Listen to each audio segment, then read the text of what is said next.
Bugun ob-havo yaxshi Zebo. Ha dada, bog'da ishingiz ko'pmi? Ozroq. Sen u ishlarni bitirdingmi? Ha dada, hozir xona tozalang. Dada, siz meni yolg'iz o'zingiz tarbiyalangiz. Sen mening hayotimdasimda eng obehi katta o'sson bo'lbasan. Hayotimiz qashshoq bo'lsa-da, dada. Men hech qachon Alloh bizni har doim qo'llab-quvvatlaydi. Bizning sabrimiz bor. Bir kechada osmon to'satdan qorayib ketdi. Kuchli shamol ko'tarildi. Bu shamol juda kuchli ichkariga keling. Qani tezroq. Men sizni ushlab turaman, qo'rqmang. Momaqaldiroq va chaqmoqlar. Kuchli yomg'ir boshlandi. Tezroq uyga, elektr o'chib qoldi. Qo'rqaman, shamol juda kuchli.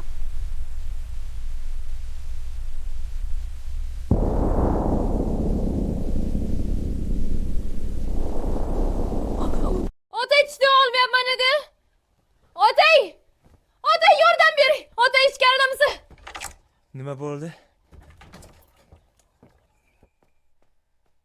Otajon, qo'rqyapman. Juda baq. Zebo, nima bo'ldi qizim? Zebo qizim, kel bu yerga. Oysta kel. Qo'rqma, men shu yerdaman. Qo'rqma qizim. Alloh biz bilan. Bu yerda yot, men uyga oqtiraman. Ha dada.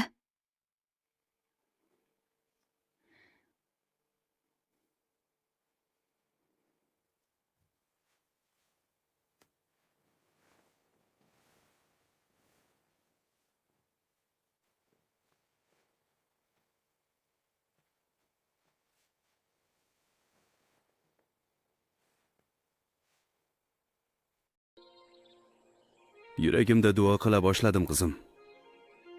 Allohim, qizimni asra, baxtli qil. Otajon,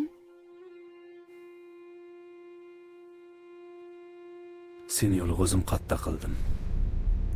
Qancha qiyinchiliklar boshdan kechirdik edi, yetsinmi? Allohim bu qizimni asra.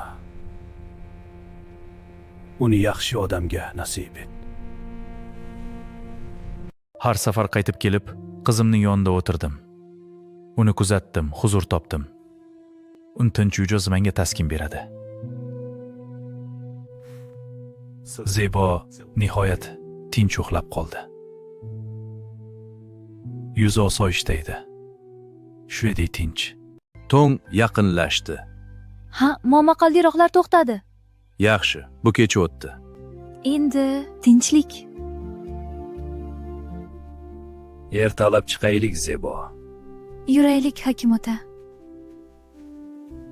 Hamma yo'y loy va singan shoxlarga to'la ekan.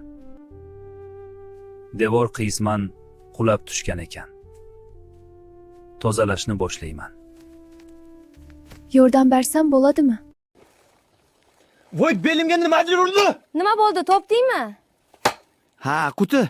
Qarang, eski yog'och quti. Ko'rsating, ichida nima bor ekan? Keling, uyga olib kiraylik, ehtiyot bo'ling. Ha, sekin, mana stolga qo'yaman. Ochaylik, nima bor ekan ichida? Allohim, qarang, eski tillalar Ha, va qimmatbaho taqinchoqlar. Bu nimalar? va hujjatlar. Bu oilaviy meros bo'lsa kerak. Ma'lum bo'ldiki, bobolar urush paytida oila boyligini shu yerga yashirgan ekan. Shuncha boylik shu yerda yashiringan ekanmi? Ha, ular bizga meros qilib qoldirishgan. Bu juda ajoyib. Endi bu boylik bizniki. Bu boylik bizning hayotimizni butunlay o'zgartiradi. Ha, nafaqat pul topdik. Bizning hayotimiz endi butunlay o'zgaradi. Hokim yangi uy qurdi. Bu boylik bizga yangi hayot berdi. Va Zebo esa yaxshi va dindor yigitga turmushga chiqdi.